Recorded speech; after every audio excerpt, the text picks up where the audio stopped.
Bonsoir et bienvenue sur ma radio.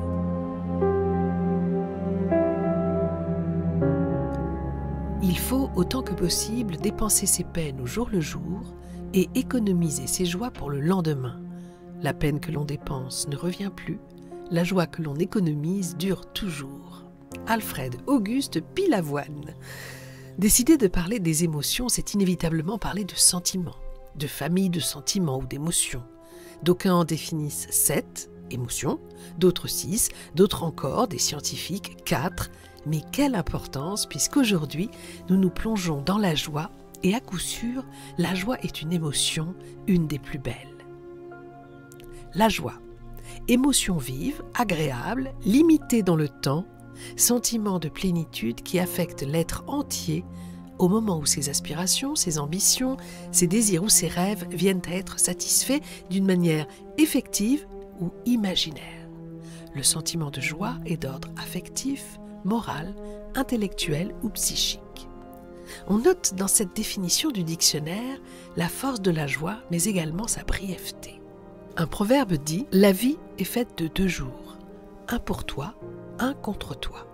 S'il est pour toi, sois heureux avec mesure, mais s'il est contre toi, sois triste avec mesure. » Finalement, tout nous pousse à être mesurés.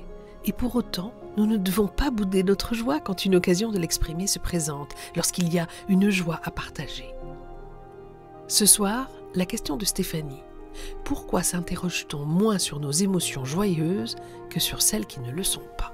C'est vrai Stéphanie, vous avez raison, et pourtant on devrait, car réussir à identifier les causes, les racines et prolongements de nos joies est aussi important que de déterminer les causes de nos peurs, colères ou autres émotions douloureuses. Lorsqu'il nous arrive quelque chose d'heureux, de joyeux, nous avons souvent l'impression que c'est normal, que nous le méritons, que ce n'est que justice, si tant est qu'on y pense d'ailleurs. On vit notre joie et on oublie tout le reste. Alors qu'un souci, une difficulté, un problème de santé nous paraissent toujours injustes et provoquent souvent notre colère et notre incompréhension. Alors, comment vivre sa joie autrement ?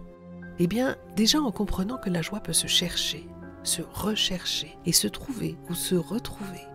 En apprenant peu à peu à saisir des instants, à capter des secondes, à protéger des minutes, à accumuler des heures pour se souvenir des belles choses, se remémorer un regard bienveillant, une main tendue, un encouragement, une gentillesse, un geste affectueux. C'est aussi important qu'apprendre à contempler un rayon de soleil, une fleur qui éclot, la naissance d'un petit veau ou l'envol d'un bel oiseau. En un mot, la joie se cache dans une goutte d'eau qui n'oublie jamais d'aller rejoindre ses semblables pour former à elle toute un océan que d'aucuns appellent bonheur. Ainsi, il ne faut oublier aucun moment de joie.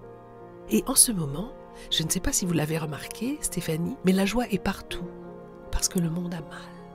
On appelle la joie au travail, à la maison, à l'école, chez les jeunes et les anciens, sourire, rire, chanter, danser, s'occuper de soi, mieux manger, mieux vivre, comprendre le sens de notre existence, lui donner le cas échéant du sens, voilà qui met en joie.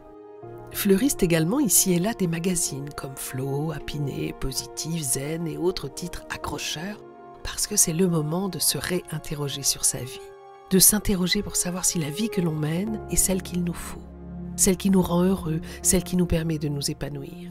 Il y a même une assurance, Via Santé, qui a lancé sur France 2 une série de cours intitulée « Et vous, comment ça va ?» Et en 1 minute, environ, nous recevons un témoignage de celles et ceux qui, après s'être interrogés honnêtement sur leur vie, leur métier, leur bonheur, ont décidé de changer de vie et vivent enfin leur vie, celle qui leur apporte la joie de se lever chaque matin, l'équilibre intérieur qui illumine et la sensation de connaître enfin le sens de sa vie. Nous sommes en plein dans l'ère du temps qui nous incite à prendre soin de nous, de notre planète, de notre vie. Non plus uniquement en refusant et en reprochant aux autres, non, en s'interrogeant soi-même. Et moi, comment ça va ? Et surtout, en osant y répondre. Oh bien sûr, il y a toujours les rabat-joie, celles et ceux qui pensent que la quête de cette joie, de ce bonheur est une tyrannie de nos jours, qu'elle s'étale partout, renforçant ainsi le mal-être de ceux qui ne l'ont pas trouvé.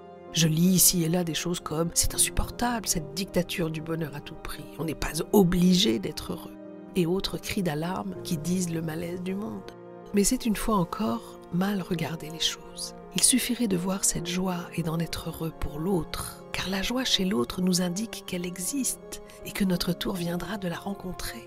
En étant heureux pour l'autre, celui qui se sent mal est déjà un peu plus en joie, car il a réussi à être heureux du bonheur d'autrui. C'est un bon début. Il a ainsi éliminé bon nombre de ses casseroles de tristesse, la jalousie, la colère, l'envie, et il a ajouté à sa vie l'espoir de sa joie prochaine.